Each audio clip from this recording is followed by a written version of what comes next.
پاکستان کے مطالبے کے وقت بچے بچے کی زبان پر یہ نعرہ تھا، پاکستان کا مطلب کیا؟ لا الہ الا اللہ۔ آج ہمارے موجودہ ماحول میں وہ لوگ بہت کم ہوں گے جنہوں نے پاکستان کی تحریک کو اپنی آنکھوں سے دیکھا، جنہوں نے اپنی آنکھوں سے پاکستان بنتے ہوئے دیکھا۔ آج کے حکمران برسر اقتدار لوگ، چاہے وہ سول اداروں سے تعلق رکھتے ہوں یا ملٹری اداروں سے تعلق رکھتے ہوں، وہ ہیں کہ جنہوں نے اپنی آنکھوں سے وہ منظر نہیں دیکھا جب پاکستان بن رہا تھا۔ اور اس وقت بھی ہمارے اس اجتماع میں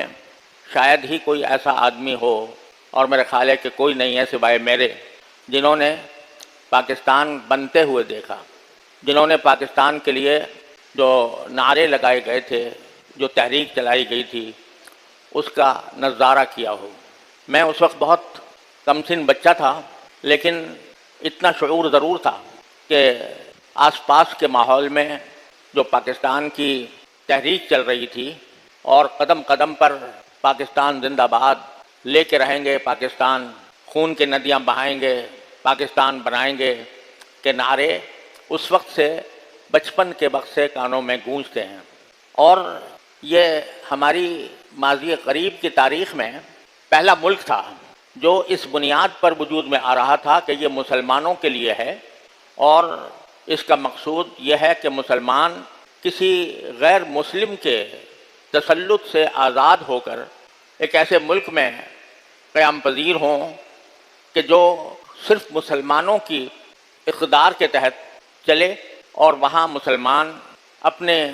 مقصد وجود اور اپنے دین کو قائم رکھ سکیں اور اس کا تحفظ کر سکیں۔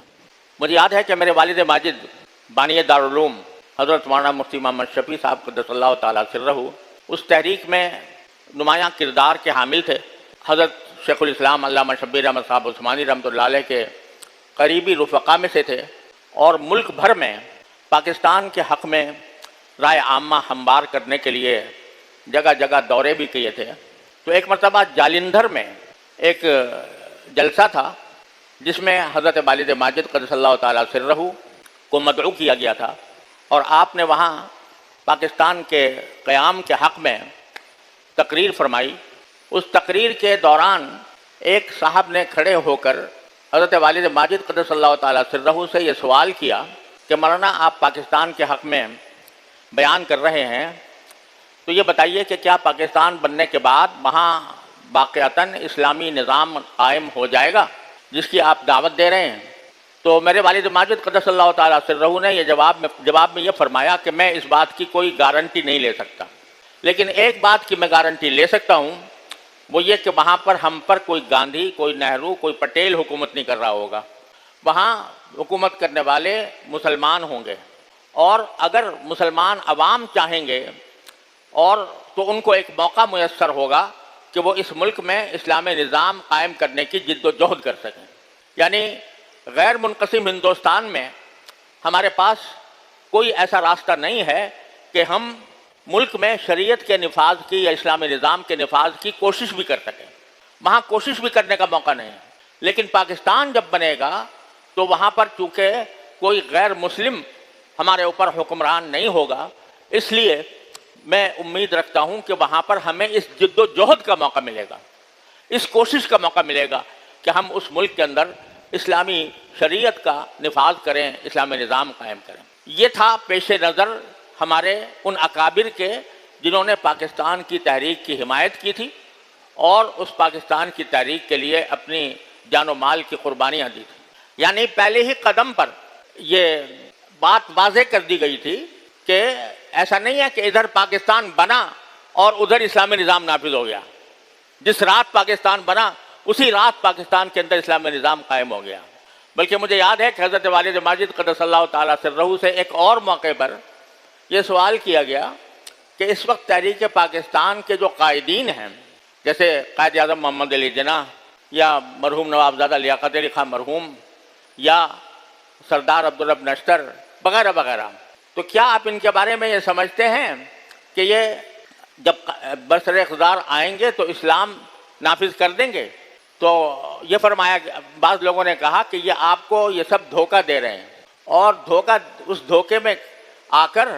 آپ ان کے ساتھ لگ گئے ہیں، لیکن یہ وہاں پر پہنچنے کے بعد آپ کو کہیں دھوکہ نہ دے جائیں۔ تو حضرت والد ماجد رحمۃ اللہ علیہ نے اس کے جواب میں اکبر الہ آبادی کا ایک شعر پڑھا۔ اکبر الہ آبادی کا شعر ہے کہ دام میں یار کے میں دیدہ و دانستہ پھنسا، دام میں یار کے میں دیدہ و دانستہ پھنسا، مجھ کو نادان نہ سمجھیں دل دانا والے۔ یعنی یہ اگر فرض کرو دھوکہ بھی دے رہے ہیں تو اس دھوکے کو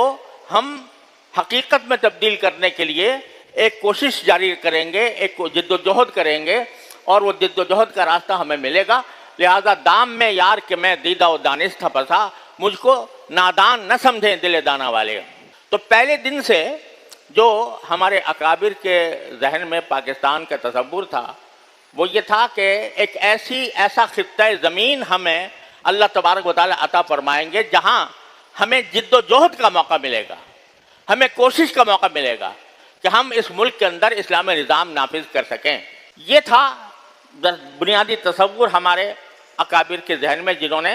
پاکستان بنانے کی حمایت فرمائی تھی۔ اور بلکہ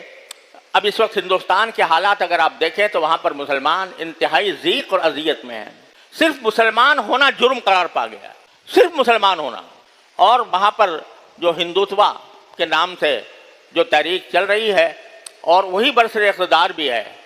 وہ صرف مسلمان ہونے کی بنیاد پر لوگوں کو مارتے ہیں، کاٹتے ہیں، ان کے ساتھ ظلم و ستم کا روا رکھتے ہیں۔ تو ان اکابر کے ذہن میں یہ منقشہ تھا کہ اگر یہ پاکستان وجود میں نہ آیا تو پورے ملک کے جو مسلمان ہیں وہ اس قسم کے ظلم و ستم کا شکار ہوں گے جس طرح کا ظلم و ستم آج ہندوستان میں روا رکھا جا رہا ہے۔ تو اس لیے انہوں نے یہ ملک قائم کیا تھا۔ یہ ہماری شامت اعمال ہے کہ جب پاکستان قائم ہو گیا تو اس کے جو ابتدائی قائدین تھے وہ اللہ تعالیٰ کی مشیت سے 1-1.5-2 سال کے اندر ہی سب کے سب رخصت ہو گئے۔ یعنی جنہوں نے کم از کم زبانی طور پر یہ وعدے کیے تھے کہ ہم یہاں پر اسلامی نظام قائم کریں گے، اور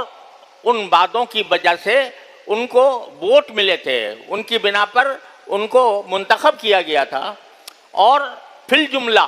اور دوسرے حکمرانوں کے مقابلے میں الحمدللہ وہ بڑے غنیمت بھی تھے۔ تو ان میں مثلا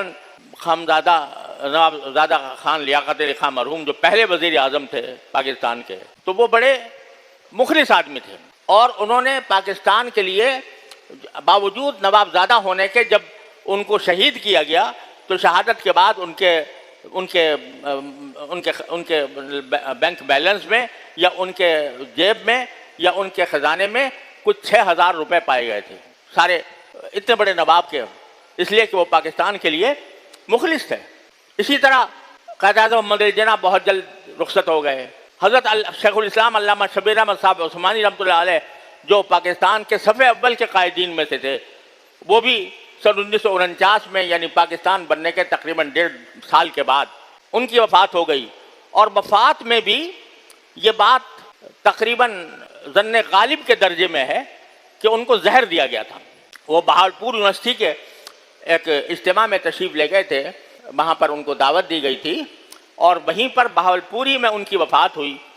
اور جب ان کی نعش سامنے آئی تو نعش کے اوپر ایسے نشانات تھے جس سے یہ اندازہ ہو رہا تھا کہ ان کو زہر دیا گیا۔ السلام علیکم جی دوستو، آپ نے دیکھا اور سنا شیخ مفتی تقی عثمانی صاحب حفظہ اللہ کو کہ شیخ مفتی تقی عثمانی صاحب حفظہ اللہ کیا بیان فرما